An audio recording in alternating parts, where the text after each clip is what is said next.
Hello everyone. 23 सितंबर के news today analysis में आपका स्वागत है। अभी जो सबसे प्रमुख न्यूज़ हैं उनको पहले देख लें। सबसे पहले तो आपको मानहानि के संबंध में सुप्रीम कोर्ट का निर्णय आया है, तो मानहानि को अपराध मुक्त करने की आवश्यकता, इसको देखेंगे। पॉलिटी संबंधित है, टॉपिक में हम थोड़ा डिटेल में डिस्कस करेंगे। आज का सबसे इम्पॉर्टेंट टॉपिक यही है। उसके बाद हम लोग आगे बढ़ेंगे। प्रधानमंत्री उज्ज्वला योजना, ये आपका एक स्कीम है और प्रीलिम्स पॉइंट ऑफ व्यू से इम्पोर्टेंट है। मेंस में ज़्यादा कोई चांस नहीं है कि इस पे सवाल बनेगा। तो ये आपका या तो इकोनॉमी या फिर जो स्कीम है सोशल जस्टिस में, उसमें हम लोग उपयोग कर सकते हैं। उसके बाद है टॉपिक पूर्वोत्तर में विद्रोही गतिविधियाँ। ये इंटरनल सिक्योरिटी के पॉइंट ऑफ व्यू से जीएस पेपर 3 में उसके पॉइंट ऑफ व्यू से इम्पोर्टेंट है। इसमें ऑब्वियसली शॉर्ट में न्यूज है, थोड़ा सा मैं डिटेल में आपको जरूर बताऊंगा। उसके बाद है प्रदूषित, और ये मेंस पॉइंट ऑफ व्यू से इंपॉर्टेंट है। उसके बाद है प्रदूषित नदी खंडों में गिरावट। ये इन्वायरमेंट, और वो भी सिर्फ और सिर्फ प्रीलिम्स पॉइंट ऑफ व्यू से इंपॉर्टेंट है। इसमें एक दो टर्म हम लोग समझेंगे और मैं प्रयास करूंगा कि आपको थोड़ा सा ब्रेन स्टॉर्मिंग हो सके। थोड़ा पीवाईक्यू जो है उसको मैं उल्लेखित करूंगा, चर्चा करूंगा। तो प्रीलिम्स पॉइंट ऑफ व्यू से इंपॉर्टेंट है इन्वायरमेंट में। उसके बाद लास्ट में है अंतर्राष्ट्रीय आपराधिक न्यायालय, जिसको आईसीसी कहते हैं।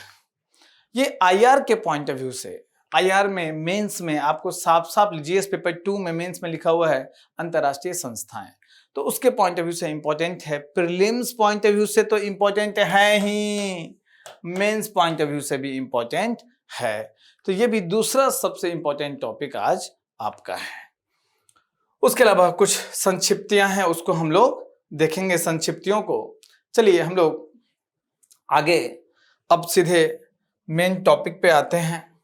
याद रखना है कि जो जैसे ये महत्वपूर्ण टॉपिक है, मैं जानबूझ के इसको प्रायोरिटी रखता हूँ, सबसे पहले रखता हूँ, क्योंकि आप भी जो मेंस के पॉइंट ऑफ व्यू से अपने धीरे धीरे नोट्स तैयार कीजिए, धीरे धीरे उसमें वैल्यू एडिशन जरूर कीजिए। इसमें टॉपिक क्या है? सुप्रीम कोर्ट ने अभी हाल ही में एक केस में, द वायर न्यूज़पेपर से संबंधित केस था, न्यूज़पेपर नहीं, एक डिजिटल प्लेटफॉर्म है द वायर, उससे संबंधित एक केस था। उसमें सुप्रीम कोर्ट ने साफ साफ कहा कि मानहानि को अपराध मुक्त करने की आवश्यकता है। सुप्रीम कोर्ट साफ साफ कह रही है कि भाई जो मानहानि है अभी भारत में, वो दो प्रकार की मानहानियां होती हैं, एक आपराधिक, दूसरा सिविल। तो आपराधिक वाला श्रेणी से मानहानि को हटाने की आवश्यकता है। हाल ही में हुए एक सुनवाई के दौरान सुप्रीम कोर्ट ने कहा कि अब मानहानि, वही बात दोहराया गया है। अब समझिए कि जो मानहानि होता क्या है, इसको समझना बहुत इंपॉर्टेंट है। मानहानि कोई व्यक्ति कुछ लिख के, चित्र बना के या बोल के किसी व्यक्ति की प्रतिष्ठा को कम करने का प्रयास करता है, तो वो मानहानि कहलाता है। तो झूठे या दुर्भावनापूर्ण बयानों को बोलकर, लिखकर या प्रकाशित करके किसी व्यक्ति या समूह या किसी करीबी रिश्तेदार की साख या प्रतिष्ठा को नुकसान पहुंचाता है, यही मानहानि कहलाता है। मानहानि के दो रूप हैं, या तो लिखित रूप में आप मानहानि की कर सकते हैं, जैसे न्यूज़पेपर में आर्टिकल में किसी के प्रतिष्ठा को कम करने के लिए आपने लिख लिया, या फिर आप ये डिजिटल प्लेटफॉर्म पे कुछ लिख दिए। और दूसरा तरीका है, अच्छा, लिखित रूप में भी चित्र बना के, कार्टून बना के भी आप कर सकते हो। और दूसरा तरीका है बोल के, अपने भाषण में या फिर डिजिटल प्लेटफॉर्म पे, टीवी पे ऐसा किसी के प्रतिष्ठा के खिलाफ आप बोलते हैं, तो ये मानहानि कहलाता है। तो ये दो प्रकार के हैं, तो एक रिटन फॉर्म में, एक ओरल फॉर्म में। भारत में मानहानि के संबंध में पहले से अंग्रेज के जमाने से ही प्रावधान है।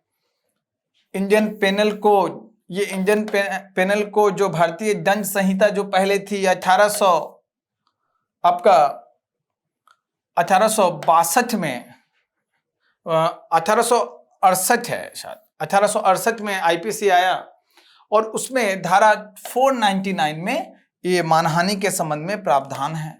लेकिन अब भारतीय न्याय संहिता बन गया है बीएनएस, भारतीय न्याय संहिता उसमें धारा 356 के तहत मानहानि को अपराध घोषित किया गया है। ध्यान रखना है आपको कि जो मानहानि को अपराध घोषित किया गया है बीएनएस के धारा 356 में, 356 याद करना आसान है क्योंकि ऐसे भी आप संविधान में आर्टिकल 356 बहुत इंपॉर्टेंट है जो आपातकालीन प्रावधान के संबंध में, तो वहां से भी आप रिलेट, वैसे आपातकालीन संबंध मानहानि का कोई उसका मतलब नहीं है, लेकिन अगर याद करना हो तो 356 आपको ध्यान रह सकता है। तो बीएनएस की धारा 356 में जो मानहानि को अपराध घोषित किया गया है, भारतीय कानून के तहत पीड़ित व्यक्ति मानहानि के लिए क्रिमिनल अपराध या सिविल अपराध दोनों तरह से मुकदमा दायर कर सकते हैं। जैसे कि अगर कोई व्यक्ति मेरे प्रतिष्ठा को हनन करने के लिए कुछ गलत बोलता है तो मैं उसके खिलाफ में मानहानि दर्ज करूंगा। अगर मैं सिविल करूंगा, जैसे कि भाई 1 करोड़ का मुझे मुआवजा चाहिए या फिर मुझसे क्षमा मांगिए, ये सब सिविल है।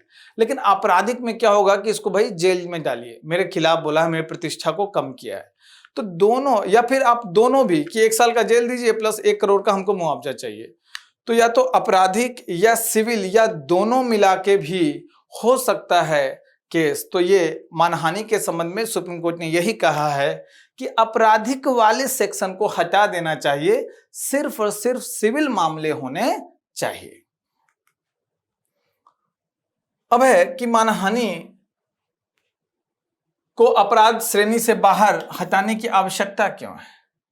जब भी कोई व्यक्ति कुछ ना कुछ अभिव्यक्ति की स्वतंत्रता का अभिव्यक्ति की स्वतंत्रता का यूज करता है, कहां से मिलता है उसको? संविधान के अनुच्छेद 19(1)(a) के तहत अभिव्यक्ति की स्वतंत्रता उसको मिली। अब यहां कुछ अगर किसी की आलोचना करता है और वो बड़ा व्यक्ति है, दमदार व्यक्ति है, कोई बड़ा नेता है, तो बोलेगा कि बिना प्रमाण के आप मेरे खिलाफ बोल रहे हो, आप पे मानहानि का दावा हम ठोकते हैं। और क्या होता है कि बहुत बार देखा गया है कि जो प्रेस है, अगर कोई इन्वेस्टिगेटिव जर्नलिज्म करता है, जांच करता है प्रेस अपने ओर से, तो देखता है कि अरे ये कैपिटलिस्ट, मतलब बड़ा पूंजीपति या फिर ये नेता ये गलत काम किया है, तो उसको अपने लेख में प्रकाशित करता है, तो वो मानहानि का सामने दावा ठोक देता है। इससे क्या होता है कि जो बड़े बड़े प्रेस संस्थाएं हैं या कोई भी जर्नलिस्ट है या कोई भी आम व्यक्ति है, उसको बहुत सारा केस लड़ना पड़ता है, उसका खर्च होता है, तो लोग डरते हैं, फिर फ्रीडम ऑफ एक्सप्रेशन का सही से यूज नहीं हो पाता है। तो एक सिविल सोसाइटी के लिए, अगर किसी भी देश में सिविल सोसाइटी, नागरिक समाज ऊपर उठे, सरकार और बड़े लोगों की जवाबदेहिता तय करे, उसके लिए अभिव्यक्ति की स्वतंत्रता का सही से यूज करना बहुत आवश्यक है। लेकिन इसी अभिव्यक्ति की स्वतंत्रता को अगर मानहानि से दबाया जाए, डराया धमकाया जाए कि तुमको जेल में डाल देंगे, तो आम लोग डरेंगे, बहुत सारे रिपोर्टर्स और पत्रकार डरेंगे किसी बड़े व्यक्ति के खिलाफ बोलने में।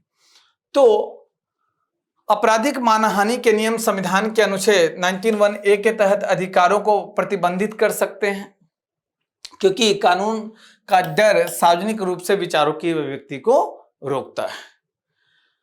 दूसरी बात, हो सकता है कि किसी नेता से असहमति हो, किसी पूंजीपति के किसी निर्णय से असहमति हो, तो जो सिविल सोसाइटी के लोग हैं, विभिन्न एनजीओ है, विभिन्न प्रेस वाले हैं, वो उनके खिलाफ बोलता है, तो उसको भी डरा धमकाया जा सकता है। तो ये प्रेस की स्वतंत्रता के लिए भी खतरा है। अब यहाँ एक चीज समझना बड़ा इंपॉर्टेंट है। सुप्रीम कोर्ट ने भी खुद ही कहा कि देखिए, ये जो मानहानि है, किसी का प्रतिष्ठा का आप को नीचा कर रहे हो, तो समझना है कि गरिमापूर्ण जीवन जीना हर व्यक्ति का फंडामेंटल राइट है, जो आर्टिकल 21 से मिलता है, अनुच्छेद 21 से मिलता है। अब ये इसमें क्या मिलता है? गरिमापूर्ण जीवन जीना। अब ध्यान दीजिएगा, यहां बड़ा इंपॉर्टेंट पॉइंट डालने जा रहे हैं। गरिमापूर्ण जीवन का अधिकार अब उसको मिला है। अब इस गरिमापूर्ण जीवन के अधिकार में उसको प्रतिष्ठा भी है, उसका प्रतिष्ठा इसी गरिमापूर्ण जीवन का एक पार्ट है। इसीलिए ये प्रतिष्ठा आपका आर्टिकल 21 का पार्ट है। तो किसी भी व्यक्ति को जो प्रतिष्ठा पूर्वक जीवन जीना, उसका भी आर्टिकल 21 मतलब फंडामेंटल राइट है। तो अब यहां पे चक्कर ये हुआ, दो फंडामेंटल राइट के बीच टकराव हो रहा है। एक टकराव है, ध्यान दीजिएगा, एक फंडामेंटल राइट ये है, एक फंडामेंटल राइट ये है। ये है आपका आर्टिकल 19(1)(a, ये है आपका आर्टिकल 21। तो भाई किसको बढ़ावा दिया जाए? ऐसे अगर प्रतिष्ठा को, अगर किसी को अलाउ कर दिया जाए, परमिशन दे दिया जाए कि भाई आप कुछ भी बोल सकते हो, किसी व्यक्ति के जम के आलोचना कर सकते हो, उसके प्रतिष्ठा के खिलाफ बोल सकते हो, तो ऐसे गलत सलत आरोप लगने भर भर के शुरू हो जाएंगे। किसी भी व्यक्ति का प्रतिष्ठा बहुत अगर गिर जाएगा तो आर्टिकल 21 का उस इंडिविजुअल का उल्लंघन होगा। लेकिन अगर पूरी तरीके से प्रतिबंध लगा दिया जाए कि किसी के प्रतिष्ठा के खिलाफ नहीं बोलोगे, तो इस लोकतंत्र में एक राजनेता दूसरे राजनेता पे आरोप लगा ही नहीं सकता है, क्योंकि आरोप लगता है उसके बाद वो जांच होता है, फिर दोष सिद्धि होती है। बड़ा इंपॉर्टेंट है समझना। तो या आर्टिकल 19(1) को बढ़ावा दें या आर्टिकल 21 को।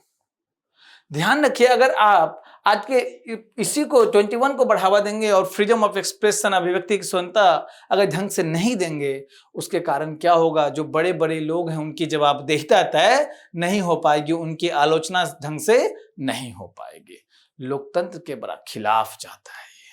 और लॉन्ग टर्म में आप देखेंगे अगर ऐसी स्थिति बनी रही, जहां जिस देश में आजकल जिस देश में अभिव्यक्ति की स्वतंत्रता विभिन्न कारणों से सप्रेस किया गया, वो देश बहुत ज्यादा विकास नहीं कर पाया। ठीक है, तो यहां सबसे बड़ा चुनौती है कि इन दोनों के बीच बैलेंस करना, आर्टिकल 19(1)(a और आर्टिकल 21। तो इसके संबंध में विभिन्न रिकमेंडेशन हैं, जैसे विधि आयोग की रिपोर्ट 250वीं रिपोर्ट में विधि आयोग ने कहा कि भैया प्रतिष्ठा अनुच्छेद 21 का एक अहम हिस्सा है, और दूसरी की भावनाओं को ठेस पहुंचाकर, दूसरे की प्रतिष्ठा को ठेस पहुंचाकर फ्रीडम ऑफ एक्सप्रेशन जो है वो को अलाउ नहीं किया जा सकता है। प्रतिष्ठा को ठेस पहुंचाकर अभिव्यक्ति की स्वतंत्रता को अलाउ नहीं किया जा सकता है। तो ये बड़ा इसमें संतुलन बनाने की बात की गई है। इसमें मेंस पॉइंट ऑफ व्यू से सबसे इंपॉर्टेंट केस है 2016 का सुब्रमण्यम स्वामी बनाम भारत संघवाद। यहां लिखेंगे, वेरी इंपॉर्टेंट, आपके नोट्स में जाना चाहिए। मेंस कहीं प्रीलिम्स में नहीं पूछेगा, ध्यान रखना, मेंस का टॉपिक है। इसमें सुप्रीम कोर्ट ने साफ साफ कहा कि फ्रीडम ऑफ एक्सप्रेशन और प्रतिष्ठा की रक्षा के अधिकार के बीच संतुलन स्थापित करने की आवश्यकता है। लेकिन इस केस में सुप्रीम कोर्ट ने आपराधिक मानहानि को बरकरार रखा, हटाया नहीं।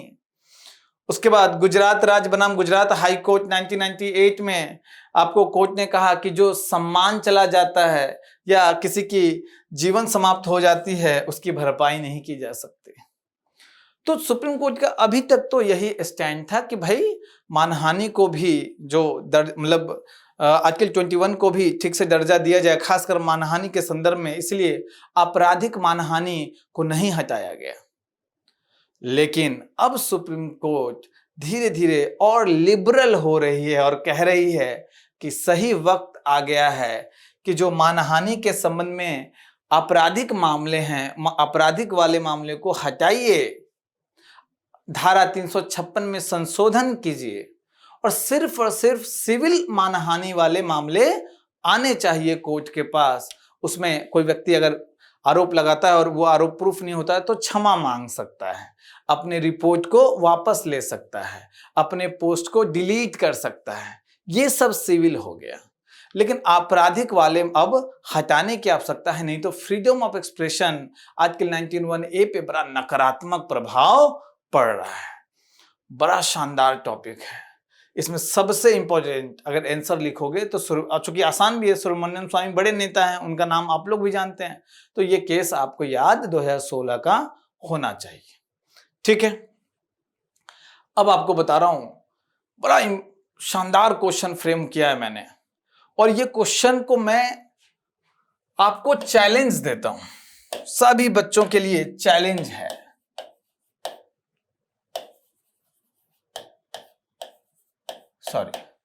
सभी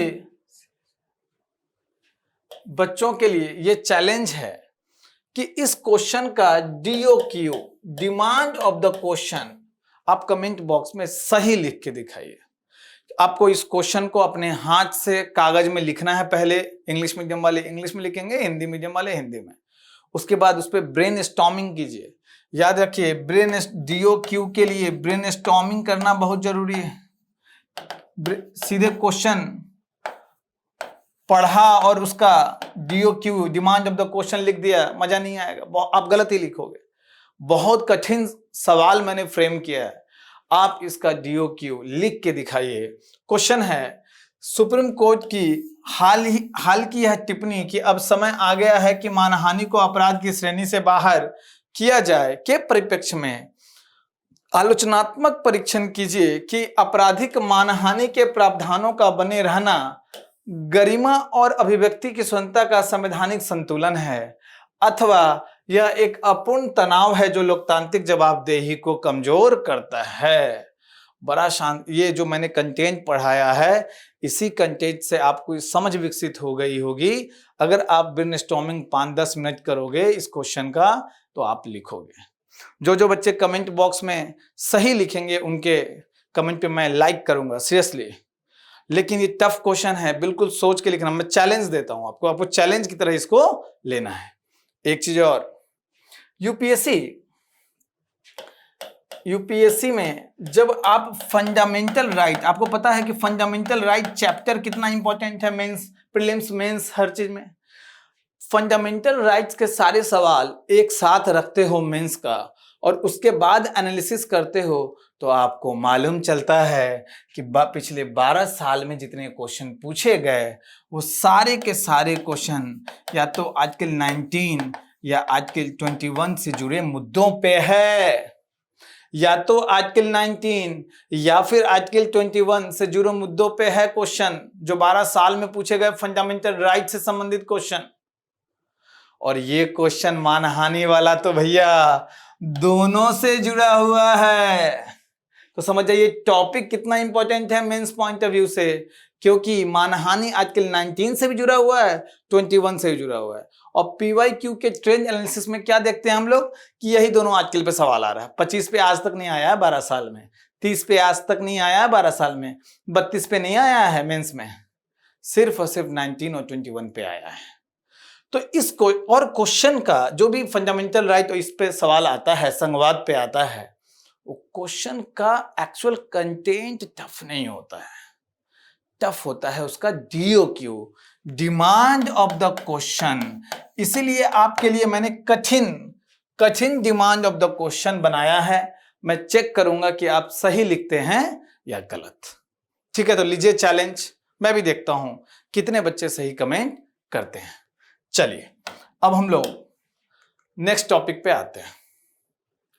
ये टॉपिक तो मानहानि भैया GS पेपर 2 में पॉलिटी से संबंधित है, आर्टिकल 1921 से संबंधित है, ये तो समझ में आ गया। नेक्स्ट टॉपिक है ICC, इंटरनेशनल क्रिमिनल कोर्ट।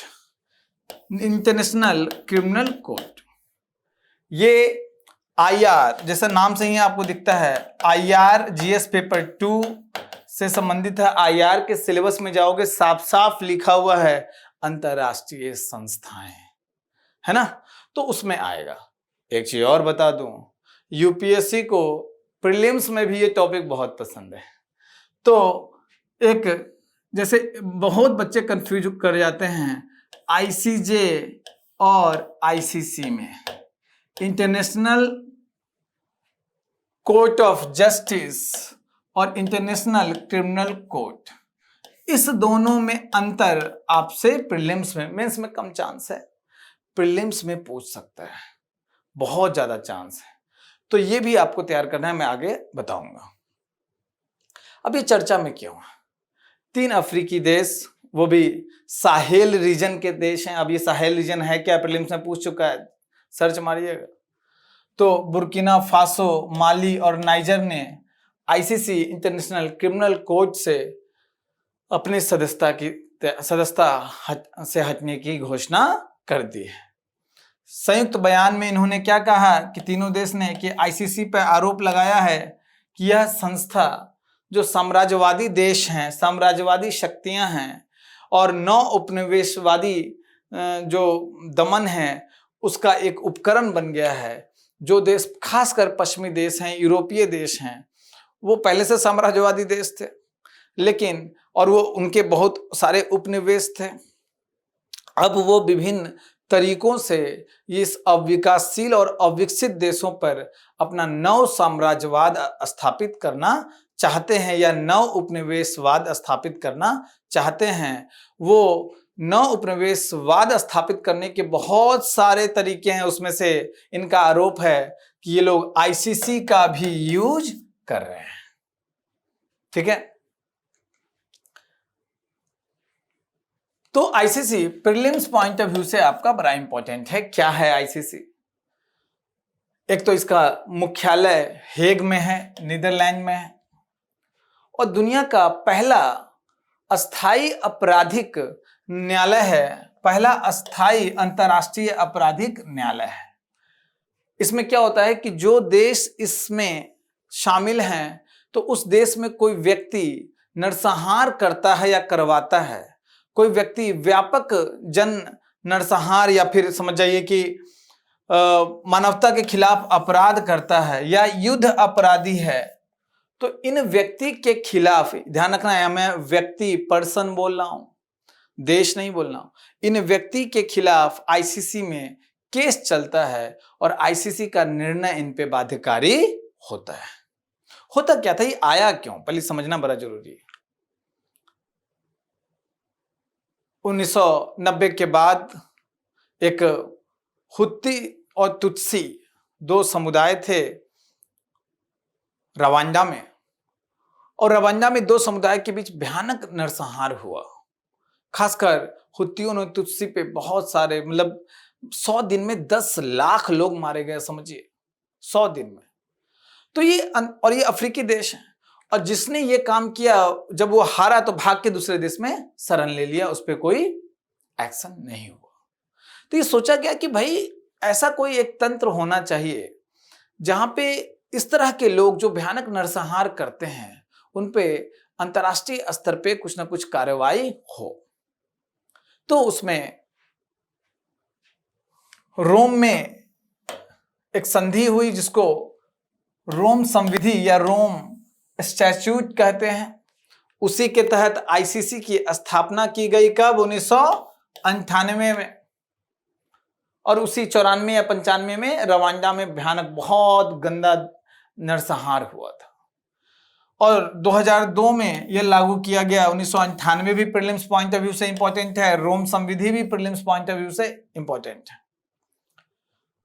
यह किसी व्यक्ति पे केस चलता है आईसीसी में, किसी देश पे या किसी समूह पे केस इसके तहत नहीं चलता है।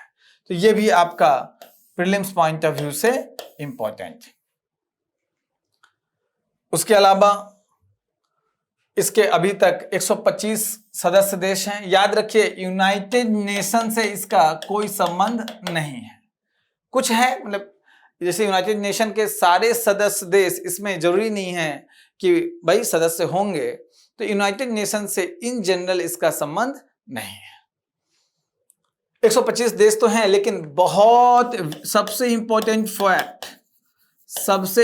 Fact, very important, Bharat, USA, रूस, चीन और इधर इजराइल, ये सब इसका पक्षकार या सदस्य नहीं है।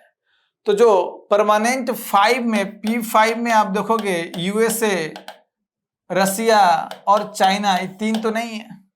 इसमें बस फ्रांस और ब्रिटेन है परमानेंट 5 वाले में, इसमें आईसीसी का सदस्य है। और दूसरी बात, एक जो बड़ी महाशक्ति अभी भारत है, तो भारत भी इसमें नहीं है और इजराइल भी नहीं है।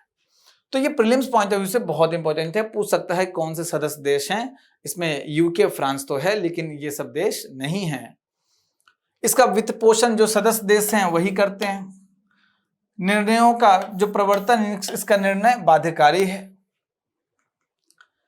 अब आईसीसी से जुड़ी समस्या क्या है? तो जो अफ्रीकी देश हैं, इसमें देखिए, एक तो क्या हुआ कि अफ्रीकी देश अभी धीरे धीरे विकास कर रहे हैं, तो वहां पे कानून और प्रशासन उतना अच्छा नहीं है यूरोप की तरह, और सबसे इंपॉर्टेंट है न्यायपालिका उतनी मजबूत नहीं है, जिस कारण से ऐसे जघन्य अपराध करने वाले लोग भी छूट जाते हैं। इसीलिए आईसीसी बनाया गया।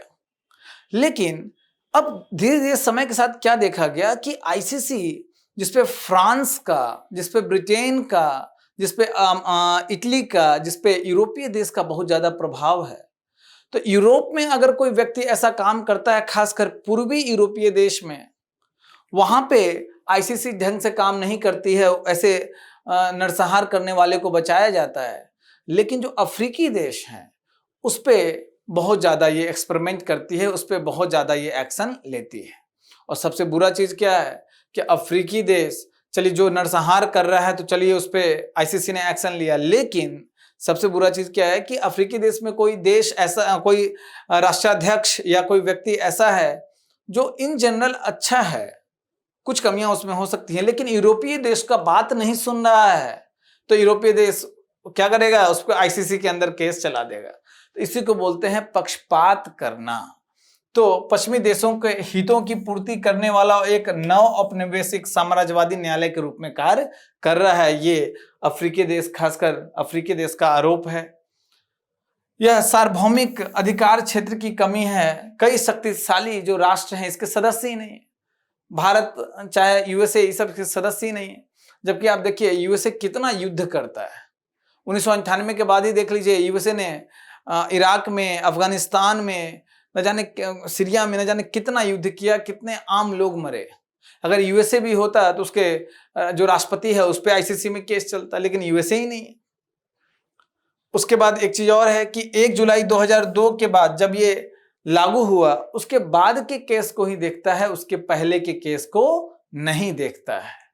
यही नहीं, इसके पास अपना कोई पुलिस नहीं है, तो यह गिरफ्तारी और सहयोग के लिए सदस्य देश पे निर्भर है। अब सदस्य देश जैसे फ्रांस पे, ब्रिटेन पे निर्भर है, तो उसके जो, जैसे कि अभी हुआ कि इसका राजनीतिकरण हो जाता है। जब इजराइल के राष्ट्रपति पे इस पे केस चला और बोला गया कि उनको पकड़िए, गिरफ्तार कीजिए, तो फ्रांस ने कहा कि जब इजराइल सदस्य ही नहीं है तो इनको कैसे गिरफ्तार किया जाए, उनको छूट प्रदान कर दिया गया। तो एक देखा गया है कि इसका राजनीतिकरण भी बड़े स्तर पे हुआ है। ये एक बहुत बड़ा इशू है। तो इसमें आपको क्या करना है, मेंस के सवाल भी बनेंगे, मैं आपको बता रहा हूँ। इसमें इसके लिए मेंस का सवाल लिख के तो नहीं आया हूँ, एक ही सवाल मुझे देना था आज, लेकिन मेंस के सवाल भी बनेंगे आईसीसी पे, आपको डिटेल में करना है, न्यूज में है। इसके अलावा मैं काम दे रहा हूँ होमवर्क, और ये होमवर्क कमेंट सेक्शन में आना चाहिए, क्योंकि ये homework prelims point of view से बहुत इंपॉर्टेंट है।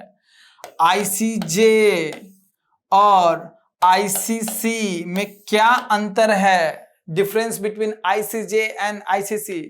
फैक्ट, जैसे आईसीसी की स्थापना 1945 में ही, कब हुई थी, 1945 में ही यूएन चार्टर के तहत हुई थी। यूनाइटेड नेशन का एक संस्था है आईसीजे। ये सिविल मामले देखता है, दो देशों के बीच विवाद और ये सब देखता है। ये सिविल, इस न्यायालय की प्रकृति सिविल है, जबकि आईसीसी न्यायालय की प्रकृति आपराधिक है, आपराधिक मामलों को देखता है। मजेदार बात क्या है कि दोनों ही न्यायालय का हेड क्वार्टर, बहुत इंपॉर्टेंट है प्रीलिम्स पॉइंट ऑफ व्यू से, हेग में है। दोनों ही न्यायालय का हेड क्वार्टर हेग में है, और ये भी बता दूं आसपास बिल्डिंग है ना। मजेदार बात। तो इस दोनों में अंतर आप तैयार करेंगे, कमेंट बॉक्स में लिखेंगे, दूसरे बच्चे भी उससे लाभान्वित होते हैं। साथ में आप अपना अलग से short notes prelims point of view से जरूर बनाइएगा। आईआर में इस तरह के क्वेश्चंस रहते हैं प्रीलिम्स में। आईआर का भी प्रीलिम्स में बहुत महत्व हो गया है। 7-8 सवाल जिसमें 2-3 लोकेशन के क्वेश्चन और कुछ आईआर के 5-6 क्वेश्चन आपको रहते हैं, तो 7-8 सवाल आने लगा है, ठीक है, जो करेंट बेस्ड होता है, नो डाउट। चलिए अब अगला टॉपिक है इकोनॉमी से संबंधित है, जीएस पेपर 3 का है, मेंस का कुछ इसमें डिस्कस करना नहीं है। प्रीलिम्स पॉइंट ऑफ व्यू से बहुत इंपॉर्टेंट है प्रधानमंत्री उज्ज्वला योजना। आपने सुना होगा, एक क्रांतिकारी योजना है जिसने बहुत कुछ बदलाव किया ग्रामीण समाज में। सरकार ने प्रधानमंत्री उज्ज्वला योजना के तहत 25 लाख अतिरिक्त एलपीजी कनेक्शन को मंजूरी दे दी है। तो अब ये 25 लाख जब जोड़िएगा, उसके बाद ये टोटल कनेक्शन इसके तहत 10.10 करोड़ से अधिक हो जाएगा। 10.5 करोड़ से अधिक हो जाएगा प्रधानमंत्री उज्ज्वला योजना के तहत जो नंबर ऑफ कनेक्शंस हैं। अब प्रीलिम्स में क्या यहाँ इंपॉर्टेंट है, मंत्रालय क्या है, ministry of petroleum and natural gas, MOPNG कहते हैं। केंद्र क्षेत्र की योजना है।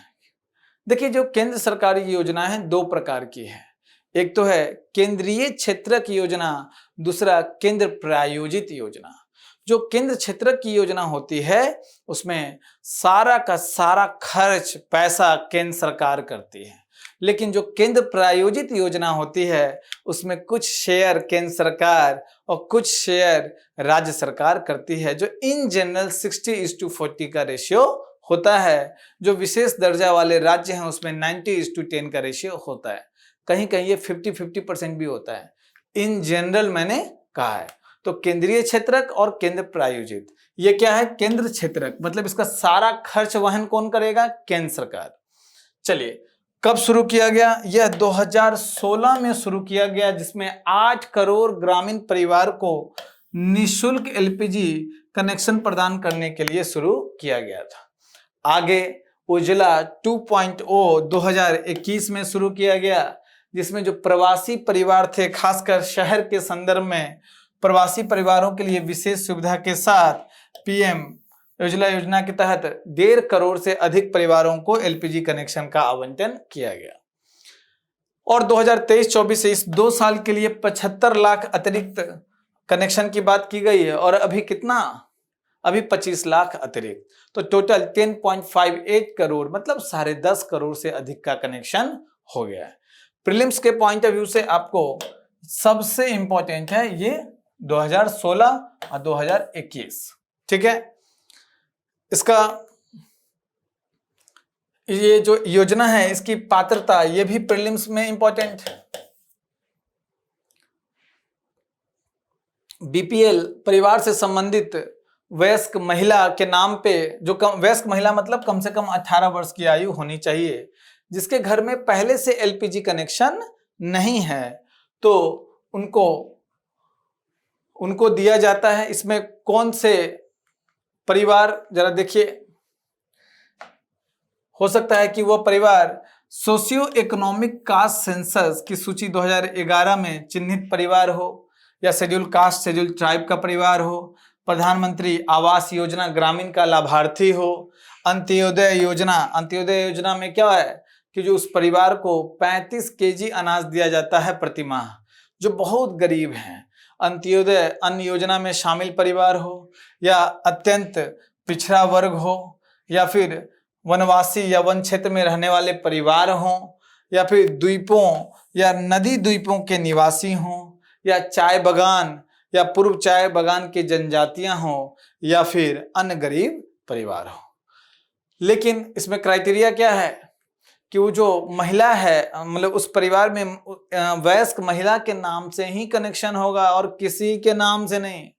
और जिस चाहे परिवार गरीब हो, उस परिवार में वयस्क महिला नहीं है, तो उसके नाम उस परिवार को एलपीजी कनेक्शन नहीं मिलेगा। याद रखना है, इसमें क्राइटेरिया है। इसमें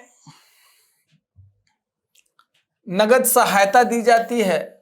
जो बड़ा वाला सिलेंडर है, जिसमें 14.2 किलोग्राम का सिलेंडर होता है, उसमें 1600 रुपये का नगद सहायता, और जो सिलेंडर आपका छोटा वाला सिलेंडर है जो 5 किलोग्राम का होता है, उसमें 1150 रुपए का सहायता दिया जाता है।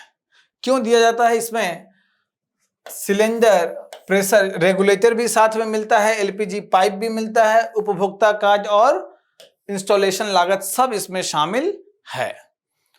कुछ मुफ्त सुविधाएं दी जाती है, जैसे बिना डिपॉजिट वाले कनेक्शन के साथ पहला गैस रिफिल एकदम फ्री भरा हुआ आपको मिलेगा, और जो गैस स्टोव है वो भी फ्री मिलता है, जो चूल्हा है। और जो लक्षित सब्सिडी, इन परिवारों को प्रतिमाह 300 रुपए का गैस पे सब्सिडी मिलता है, और एक साल में अधिकतम 12 महीने तक सब्सिडी मिलेगा, 12 महीने का मिलेगा। तो ये भी इसमें है, सबको नहीं, सिर्फ जो उज्ज्वला योजना के लाभार्थी हैं। और किसको नहीं मिलेगा? तो जिन परिवार के पास पहले से एलपीजी कनेक्शन है उसको नहीं मिलेगा, और साथ में जो परिवार जिनके पास पहले से एलपीजी कनेक्शन है उसको नहीं मिलेगा, और वो परिवार जिसमें कोई महिला वयस्क सदस्य नहीं है। अगर कोई बच्ची है तो उसके नाम से नहीं मिलेगा। 18 साल से बड़ा होना चाहिए, बड़ी होनी चाहिए, ठीक है। तो प्रीलिम्स पॉइंट ऑफ व्यू से ये फैक्ट भी बड़ा इंपॉर्टेंट है, प्रीलिम्स पॉइंट ऑफ व्यू से ये फैक्ट भी बड़ा इंपॉर्टेंट है। आजकल जो योजना का जो सवाल पूछ रहा है उसमें ईयर भी पूछ देता है कि किस साल ये शुरू हुआ, कितने कनेक्शंस दिए गए, ये सब पूछ देता है, इसलिए प्रीलिम्स पॉइंट ऑफ व्यू से इंपॉर्टेंट है, ठीक है। अब नेक्स्ट टॉपिक पे हम लोग आते हैं। प्रदूषित नदी खंडों, polluted river stretch, polluted river stretch में गिरावट। नाम से ही प्रदूषण है तो मतलब इन्वायरमेंट का टॉपिक है, इन्वायरमेंट का टॉपिक है, लेकिन ये प्रीलिम्स का टॉपिक है, मेंस का नहीं है, ध्यान रखना। अब इसमें क्यों चर्चा में है? क्योंकि केंद्रीय प्रदूषण नियंत्रण बोर्ड सीपीसीबी के अनुसार जो पॉल्यूटेड रिवर स्ट्रेच मतलब एक नदी है, उसके विभिन्न खंड हैं, इतनी दूरी पे खंड बना दिया, कुछ दूरी पे खंड बना दिया, तो प्रदूषित नदी खंडों की संख्या में गिरावट आई है। पूरी जो नदी है एक जैसा प्रदूषित हर जगह नहीं होता है। जैसे कोई नदी के बगल में कोई फैक्ट्री है तो फैक्ट्री के आसपास वाला नदी का पानी जो खंड है वहां ज्यादा प्रदूषण होगा, लेकिन 25 किलोमीटर बाद वो प्रदूषण धीरे धीरे कम हो जाएगा। उस प्रदूषण के पहले वाले पानी में 25 किलोमीटर पहले वो कम होगा। तो खंड निर्धारित किया जाता है। जो सीपीसीबी है वो हर 2 साल में नदियों के स्वास्थ्य से जुड़ी जानकारी प्रकाशित करती है। इसमें जो नदी का स्वास्थ्य कैसा है उसके संबंध में वो बायोलॉजिकल ऑक्सीजन डिमांड बीओडी को एक महत्वपूर्ण संकेतक के रूप में लेती है। अब ये बीओडी है, इसी चक्कर में जो बीओडी है यही आपका प्रीलिम्स में पूछने का चांस है। प्रीलिम्स पॉइंट ऑफ व्यू से बहुत इंपॉर्टेंट। आपको बता दूं पहले भी यूपीएससी में 2013 में बीओडी के सवाल पूछ चुका है, शायद 14 भी हो सकता है, लेकिन जहां तक क्योंकि मैंने भी एग्जाम दिया था तो 13 या 14 में ये सवाल बीओडी का पूछा है, और एनसीईआरटी में आपका बीओडी अच्छे से एक्सप्लेन किया है। इस पूरे टॉपिक में कहीं सीओडी नहीं लिखा है। 2 कॉन्सेप्ट होता है, एनसीईआरटी में आपका सीओडी और बीओडी दोनों के बारे में बताया है, इस आर्टिकल में सिर्फ बीओडी के बारे में बताया है। मैं आज आपको दोनों के बारे में बताऊंगा, ठीक है। तो बीओडी क्या होता है समझ जाइए कि एक नदी है, अब ये नदी का पानी है, अब इस नदी के पानी में कितना प्रदूषण है वो बीओडी से हम लोग देखते हैं। बायोलॉजिकल ऑक्सीजन डिमांड, ये प्रदूषण जब ऑर्गेनिक प्रदूषण हो, ऑर्गेनिक प्रदूषण है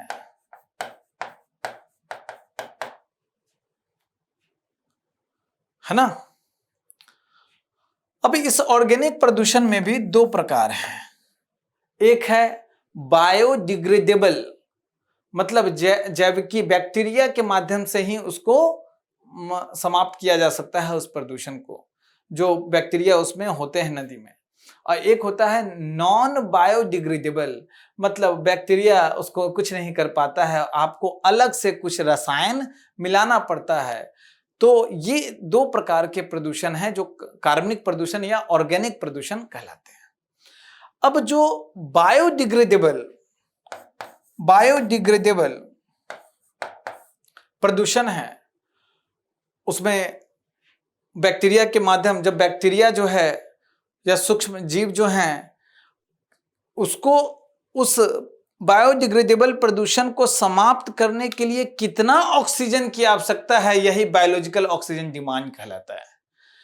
बीओडी ऑक्सीजन का उस मात्रा को दर्शाता है जिसका बैक्टीरिया या अन्य सूक्ष्म जीव कार्बनिक पदार्थों को ऑक्सीजन की उपस्थिति में एक निश्चित तापमान पर विघटित करते समय उपभोग करते हैं।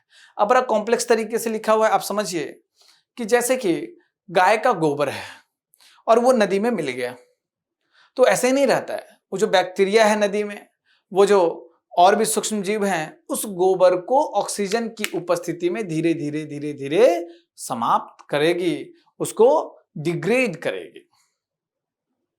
तो इसलिए बीओडी खासकर उस क्षेत्र में जहां पे जो आपके म्युनिसिपैलिटी के वेस्ट जा रहे हैं, सीवर लाइन के वेस्ट जा रहे हैं, वहां पे बीओडी का उपयोग किया जाता है, क्योंकि लगभग सारे जो गंदगी है वो बैक्टीरिया समाप्त कर देती है। तो किसी पानी का अगर बीओडी बढ़ता है, इसका मतलब क्या है, ज्यादा ऑक्सीजन चाहिए। जब ज्यादा ऑक्सीजन चाहिए, बैक्टीरिया ही ज्यादा ऑक्सीजन लेगा, तो वहां पे जो घुलित ऑक्सीजन है, जो सामान्य जो मछली है, दूसरे जीव जंतु हैं, उसके लिए कम हो जाएगा।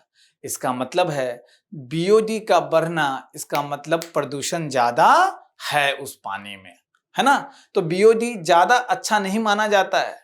तो बायोलॉजिकल ऑक्सीजन डिमांड क्या कहलाया, तो ये कहलाया कि किसी भी पानी में जो ऑर्गेनिक वेस्ट हैं उसको समाप्त करने के लिए जो बैक्टीरिया या सूक्ष्म जीव को जितना ऑक्सीजन की आवश्यकता होती है वही बीओडी कहलाता है। आप समझ गए। दूसरा है सीओडी,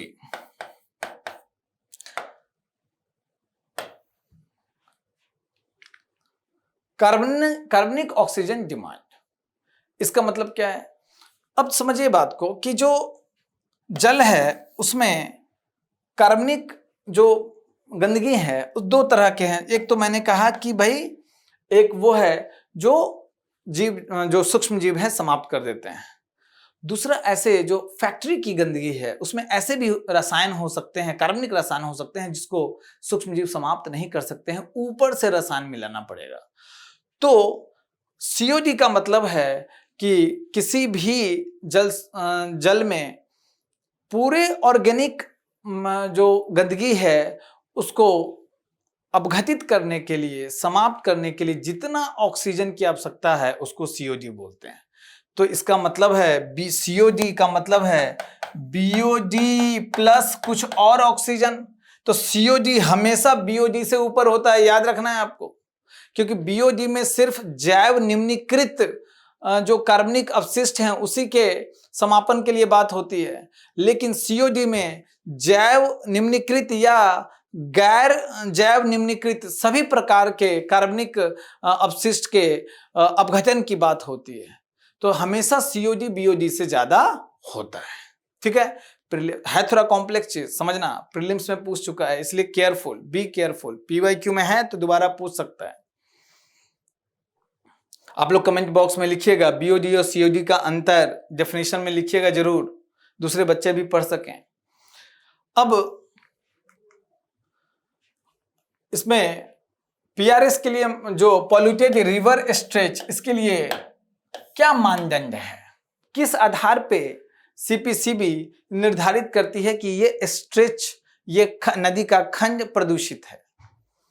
तो जिन नदी या लोकेशन या खंड में बीओडी का स्तर 3 मिलीग्राम लीटर से अधिक पाया जाता है, एक तो प्रीलिम्स मेंस में कहीं नहीं पूछेगा, प्रीलिम्स पॉइंट ऑफ व्यू से समझ में आ गया कि 3 मिलीग्राम से अधिक स्तर पाया जाता है बीओडी का, और जो नदी जल में स्नान के लिए प्राथमिक जल गुणवत्ता मानक को पूरा नहीं करता है, मतलब स्नान करने लायक पानी नहीं है, तो उसको प्रदूषित लोकेशन कहते हैं।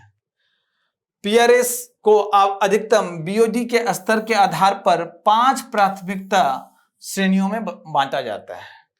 मतलब बीओडी का अधिकतम लेवल क्या है? अगर बीओडी का 3 है, 5 है, 30 है, उस आधार पे 5 श्रेणी में हो सकता है कि कहीं पे बीओडी के हिसाब से प्रदूषित है लेकिन कम प्रदूषित है, कहीं पे बहुत ज्यादा प्रदूषित है, जैसे कानपुर में गंगा, है ना। तो जो प्राथमिकता 1 वाला है वो वहां बीओडी जब 30 मिलीग्राम पर लीटर पहुंच जाता है, 30 मिलीग्राम पर लीटर पहुंच गया तो प्राथमिकता 1 वाला कहलाता है। और उसके बाद फिर और पैरामीटर होगा, और प्राथमिकता 5 जो प्रदूषित में भी सबसे कम प्रदूषित वाला है वो 3 से 6 मिलीग्राम पर लीटर के बीच होता है।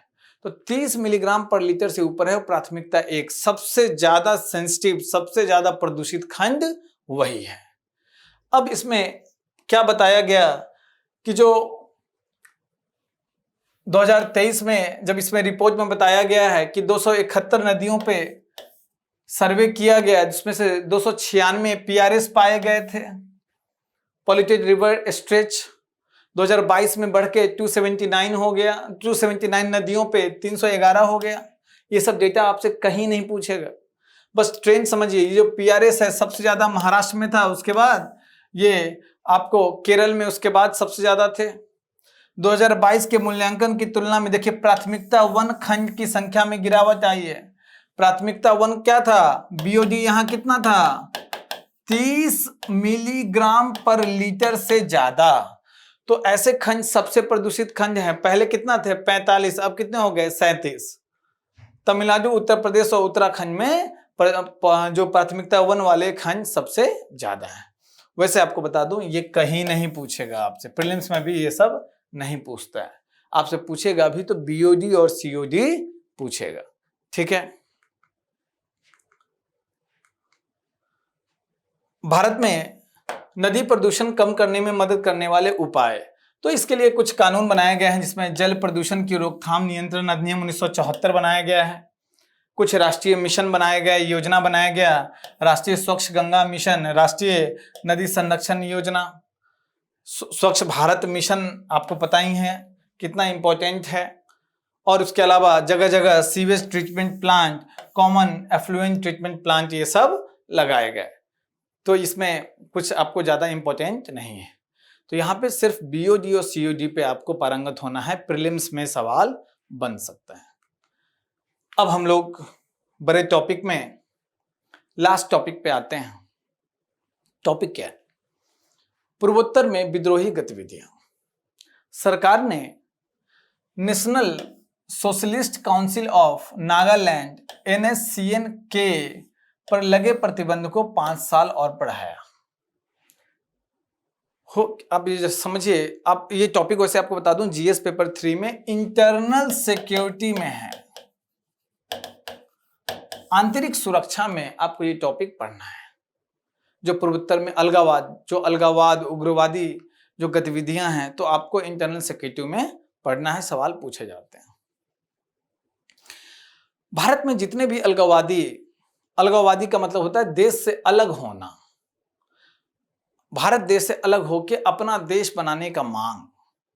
तो जितने भी अलगाववादी समूह हुए उसमें सबसे खतरनाक नागालैंड के समूह हुए, बहुत हिंसक विरोध किए।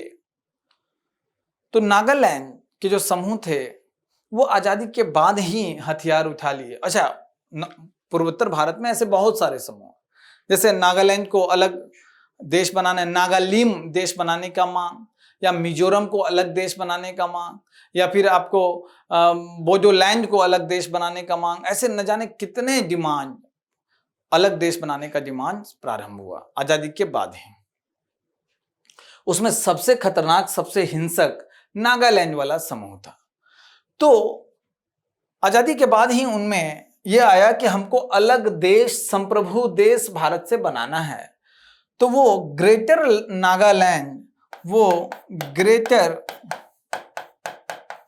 नागालैंड का डिमांड करने लगे, जिसका वो उन्होंने नाम दिया नागालिम। क्या नाम दिया? नागालिम। उसी के लिए बना national socialist council of Nagaland, NSCN बना। यहां मैं लिखता हूं ताकि ज्यादा समझ में आए, NSCN। इसी ग्रुप में आगे जल के विवाद हो गया और दो ग्रुप बना, एक बना NSCN-IM और एक बना NSCN-K।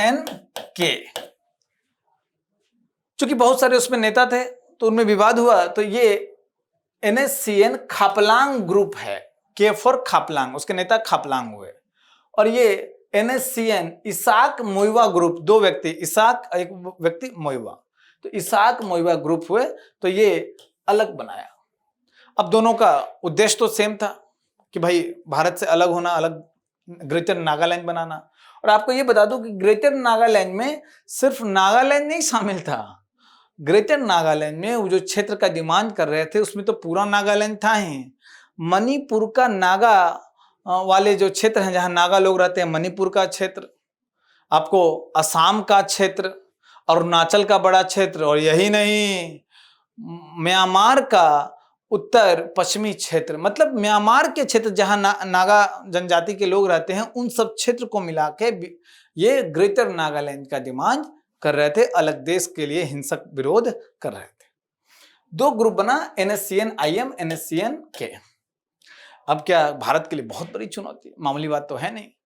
तो भारत सरकार बोली कि आइए समझौता कीजिए, तो बोले कि नहीं हमको अलग देश ही चाहिए। तो भारत बोली कि भाई, भारत सरकार का हमेशा ये रहा है कि हम जो भी डिबेट डिस्कशन करेंगे, जो भी समझौता करेंगे, ये कॉन्स्टिट्यूशन, ये भारतीय संविधान के फ्रेमवर्क में ही करेंगे, उसके बाहर तो हमारी औकात नहीं है। किसी भी सरकार कि भारत में लोकतांत्रिक सरकार की औकात नहीं है कि वो कॉन्स्टिट्यूशनल फ्रेमवर्क से बाहर करे, क्योंकि उसको वो शक्ति मिला हुआ ही नहीं। तो ये लोग तैयार नहीं हुए और भारत सरकार कहते थे कि भाई हमारे कॉन्स्टिट्यूशन में कहीं भी नहीं लिखा हुआ है देश से अलग किसी क्षेत्र को आप कर सकते हो। तो आपको देश के भीतर कुछ सुविधाएं दी जाएंगी, नो डाउट, लेकिन देश के भीतर ही दी जाएंगी, कुछ स्वायत्तता दी जाएगी, कुछ विशेष प्रावधान किए जाएंगे। अलग देश तो बनने नहीं दिया जाएगा, क्योंकि हमारा ये कॉन्स्टिट्यूशन वो बोलता ही नहीं है। क्या करें? तो बहुत दिन तक विरोध हुआ, लेकिन ये ग्रुप बाद में आया और भारत सरकार से समझौता किया, ISCN-IM। जो आप समझिए कि अगर ये नागालैंड है तो जो NSCN, ये खापलांग म्यांमार के तरफ के लोग हैं, मतलब का व्यक्ति है, ये हथियार नहीं छोड़ा। IM जो भारत के तरफ वाला था, उसने हथियार छोड़ दिया और भारत सरकार से समझौता किया। खापलांग ग्रुप आज तक नहीं किया है, और ये खापलांग ग्रुप अंतरराष्ट्रीय जो आंतरिक सुरक्षा के लिए बहुत बड़ी चुनौती आज भी बनी हुई है। इस पे UPA अधिनियम, UAPA आपने नाम सुना होगा, जिसको हिंदी में गैर कानूनी गतिविधियां रोकथाम अधिनियम कहते हैं। 1967 के तहत इस पे प्रतिबंध लगा था, उसको 5 साल और अभी एक्सटेंड कर दिया गया, क्योंकि जो खापलांग ग्रुप है ये भारत की संप्रभुता अखंडता के खिलाफ काम करती है, ड्रग्स तस्करी करती है, हथियार की तस्करी करती है, दूसरे विद्रोही समूह के साथ मिलने का प्रयास करती है, उसको समर्थन करती है। एक बहुत बड़ी चुनौती बनी हुई है।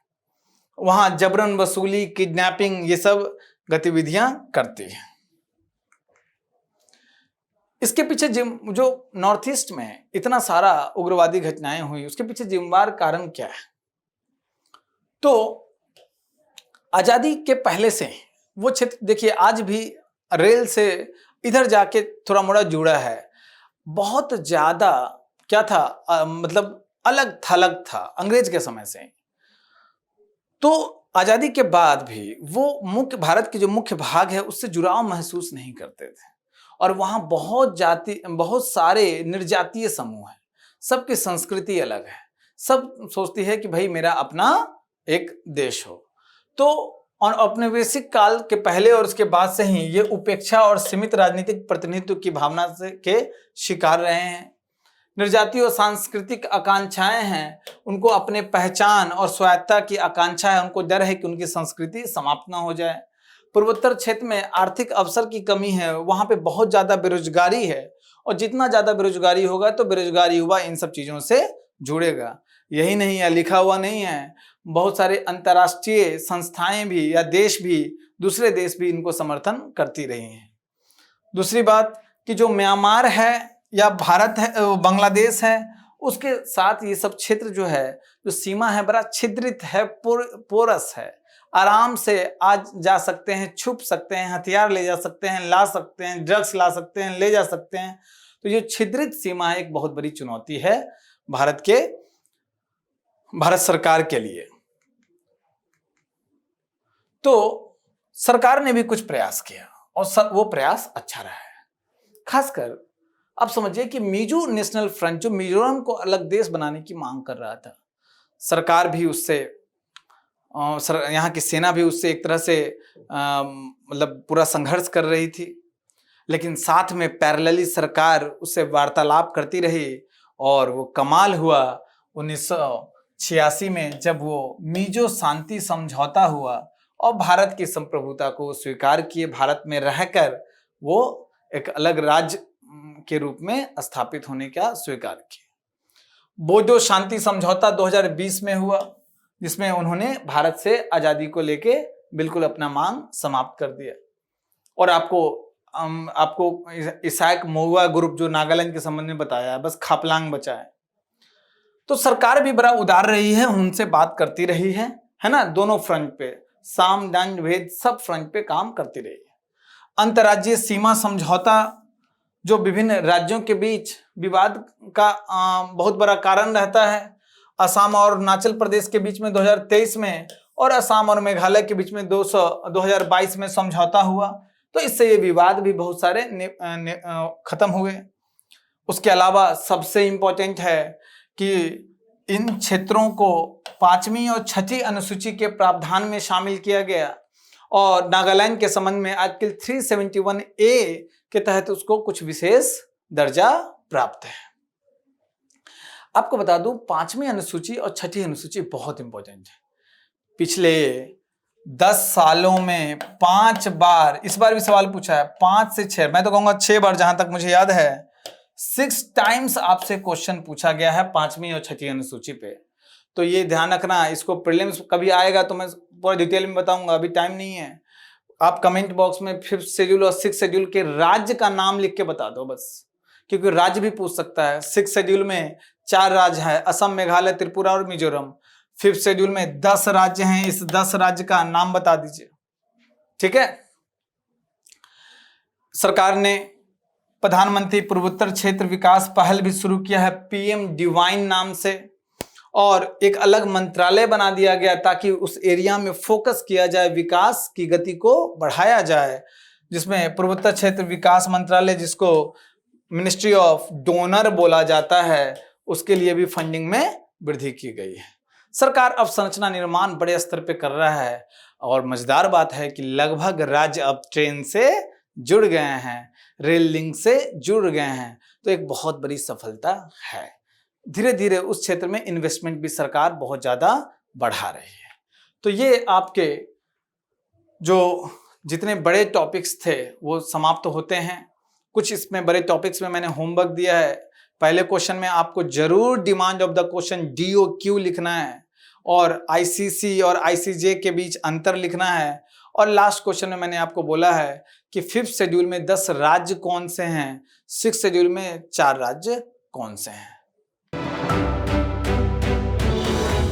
चलिए अब हम लोग संक्षिप्त सुर्खियों पे आते हैं, छोटे न्यूज पे आते हैं।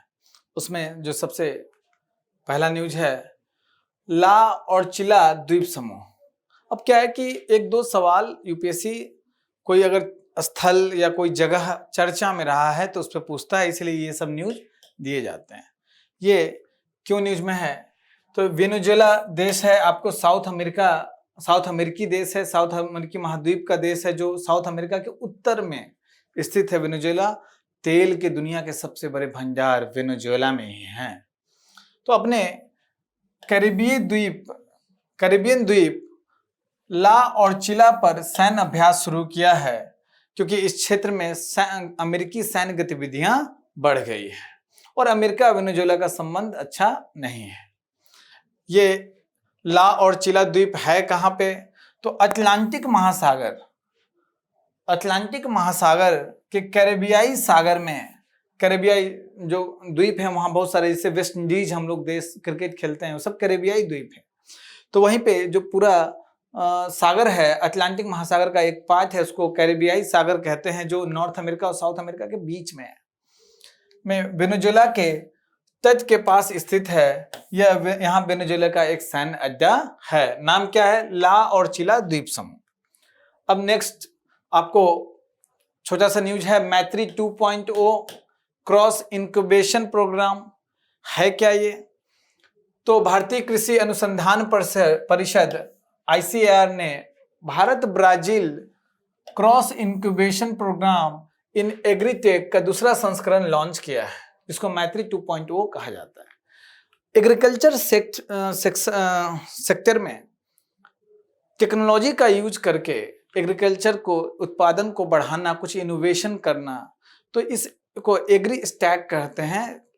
तो इसी में स्टार्टअप्स के संदर्भ में भारत और ब्राजील के संबंध में समझौता हुआ था और उसको मैत्री 1.0 कहते थे। अब उसी से शिक्षा लेके, उसी के अनुभव को सीखते हुए मैत्री 2.0 शुरू किया गया है भारत और ब्राजील के बीच में।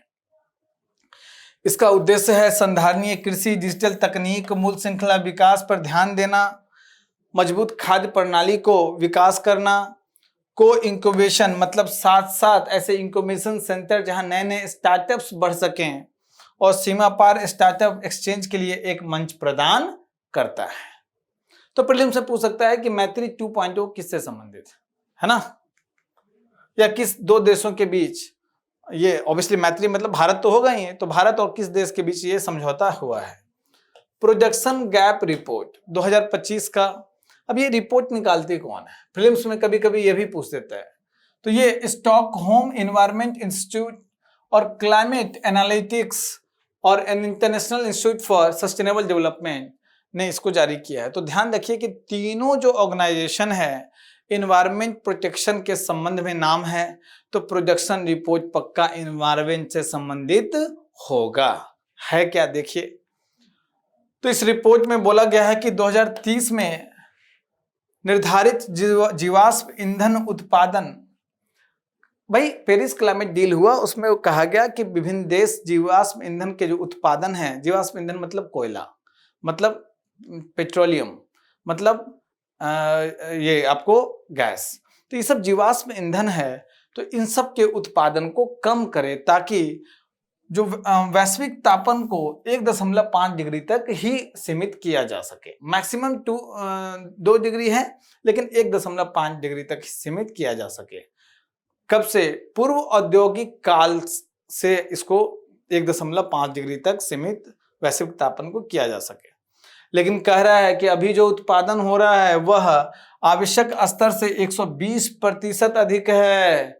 अगर ये 2 डिग्री लेंगे तो 77% अधिक जीवाश्म उत्पादन हो रहा है जो होना चाहिए। यही नहीं, कोयला की भूमिका सबसे नुकसानदेह है, जो 2030 तक इसका अनुमानित वैश्विक उत्पादन ताप वृद्धि का जो स्तर है 1.5 डिग्री, उससे 500% से अधिक का उत्पादन हो रहा है। बाप रे, 500% का। तो जहां सरकार को इसका उत्पादन को कम करना चाहिए, सब बढ़ाए जा रहे हैं।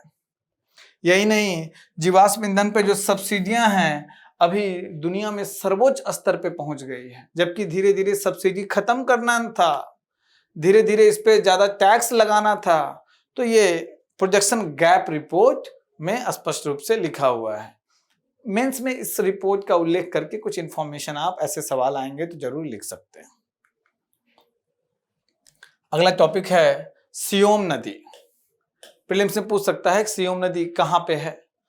तो अभी प्रधानमंत्री जी ने अरुणाचल प्रदेश में चीन की सीमा के करीब सियोम नदी पर हेओ और टाटो एक नामक 2 जल विद्युत परियोजना की आधारशिला रखी है। अब सियोम नदी पूर्वी हिमालय से निकलती है, मतलब जो आपको अरुणाचल प्रदेश की तरफ जो हिमालय है, यह नदी अपने अधिकांश अपवाह मार्ग में पश्चिम से पूर्व की ओर बहती है और अंत में सियांग नदी में मिल जाती है। और नीचे जो सियांग नदी है विभिन्न नदियों से मिलके आगे ब्रह्मपुत्र ये नाम से जानी जाती है। ठीक है, तो सियोंग नदी सियोम नदी अरुणाचल प्रदेश की नदी है जो मुख्यतः पश्चिम से पूरब की ओर बहती है। अब नेक्स्ट है तिराहा घाटी, बड़ा चर्चा में रहा है। कैसे कोई देश की जो सेना है अपने ही नागरिकों पे बम बरसा रही है। पाकिस्तान के खैबर पख्तूनख्वा पाकिस्तान है, उसमें पाकिस्तान के उत्तर पश्चिम में अफगानिस्तान की सीमा से लगा हुआ एक प्रांत है खैबर पख्तूनख्वा, जहां पे मुख्य रूप से अफगानी लोग रहते हैं।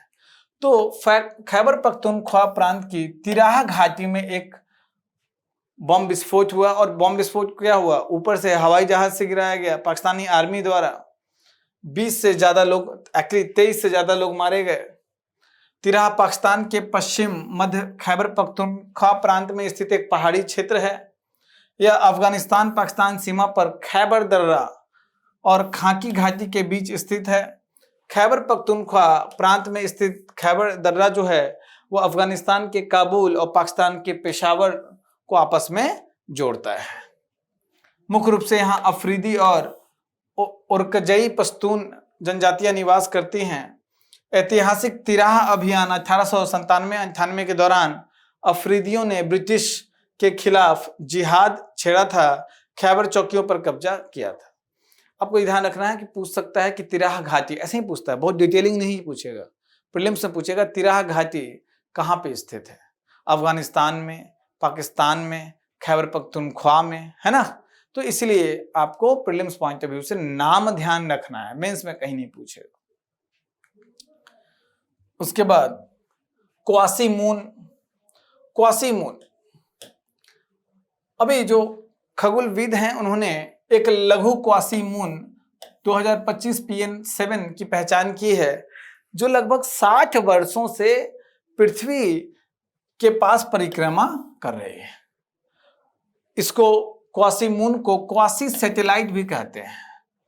अब देखिए, ये खगोलीय पिंड होता है जो, जैसे मून मतलब चंद्रमा एक सैटेलाइट है इसका पृथ्वी का, और पृथ्वी के चारों ओर चक्कर काटती है, और जो पृथ्वी है वो सन के चारों ओर चक्कर काटती है।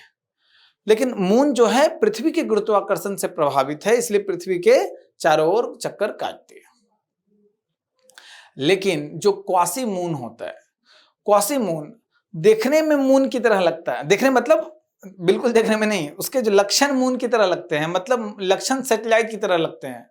लगता है ऐसा है कि ये ग्रह का चक्कर काट रहा है, लेकिन काटता नहीं है।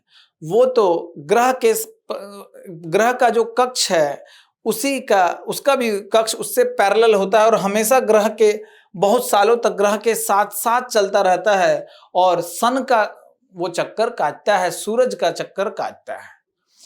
तो इसलिए क्वासी उसको बोला जाता है ना। तो क्वासी मून एक खगोलीय पिंड है, यह सूर्य की परिक्रमा करता है, ग्रह की नहीं करता है, लेकिन ग्रह की समानांतर कक्षा की वजह से ऐसा लगता है कि ग्रह के साथ गति कर रहा है।